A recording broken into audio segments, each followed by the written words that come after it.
You're in the mix with Battle and the Gang on American Lunchbox Podcast. A huge spike in the votes when everyone, quote unquote, went to sleep secretly. This is where the conspiracy talks. This is where it gets kind of weird. A truckload of ballots were dropped off after the Republican poll watchers left, and it were Democrats who actually came up and signed the affidavit to say this happened. Again, my friends, you got to look this up yourself. You got to go out and get the information. It's very simple, but not easy. It's simple, but not easy. Now, to everyone out there, I understand and I get it. It's hard to sift through shit. It's hard. It's hard. But when you got to go in there and you got to lift that plunger up and you got to get that shit through the toilet, you got to get it through. You can't avoid it. You can't call your wife. You can't call your husband. You got to do it yourself because it's your responsibility to plunge, to go and seek and get through it. Okay? You got to get through this shit on your own. You got to get out there and you got, my friends, to get the information. Now, if you choose not to, I get it because shit stinks.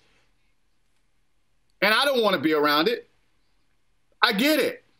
I get it. If you say, nah, Battle, I ain't gonna do that, man. I'm gonna move on with the Biden and the Harris, and I'm gonna look at this. Listen, I totally understand. I totally get it. Okay, but don't be a part of the folks that said we didn't tell you so. If something happens to pop up, because it's not gonna pop up. It's right here in front of your face. Okay, so George, that's a good point. How shocking if.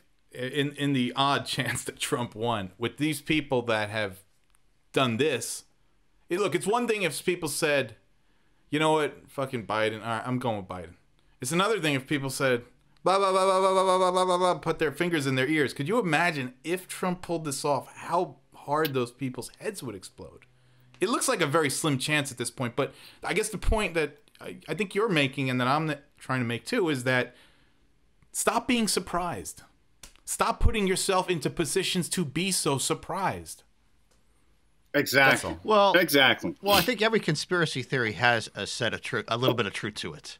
You know, I mean, I think that's what gives, and especially if it's got a little bit more truth, it's what gives it a little bit more credence. I mean, I think for years I'd always heard that, the government's watching us, and you sit there and just yeah, okay, whatever. You're just paranoid. You're just whatever until Edward Snowden came out and provided unprecedented truth or proof about that, and so people started listening and started saying, "Oh wow, this is they really are listening to us."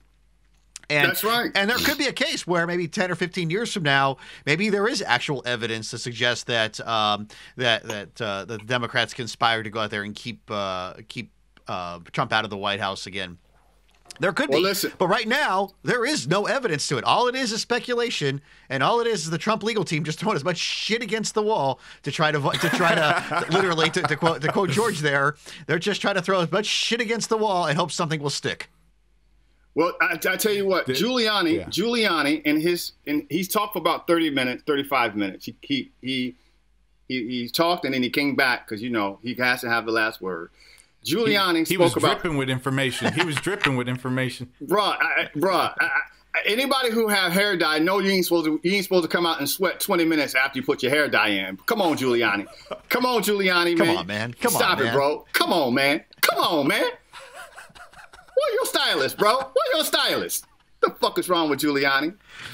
All right, so listen. All right, so Giuliani. That's its own topic, George. I know. That's its own topic. I know. Giuliani, right, in his 35 minutes presentation said the word cheat or crook over a dozen times. So if you divide that, he basically every 2 minutes, 2.5, 3 minutes had the word cheat or crook about the Democratic Party. You see, so we have to remember, and just like the young lady said, I forget her name. She said, this is the opening arguments, as she called it. What was her name, Chris? Jenna Ellis, the young lawyer? the young lawyer. She said, thank you, sir. These were the opening arguments. And all I could think about is, wait, these are lawyers. Why should I even believe what they say without evidence? These people are lying already. They're lawyers. Now, that doesn't mean all lawyers lie, but we already know that they exaggerate the truth in order to make sure they get their day in court. It's like, wait a minute. Am I listening to lawyers or politicians? Oh, shit. I'm listening to lawyers. Oh, now it makes sense. I get it. You guys are trying to win the public opinion. Is this what this is? But guess what? Nobody's fucking watching.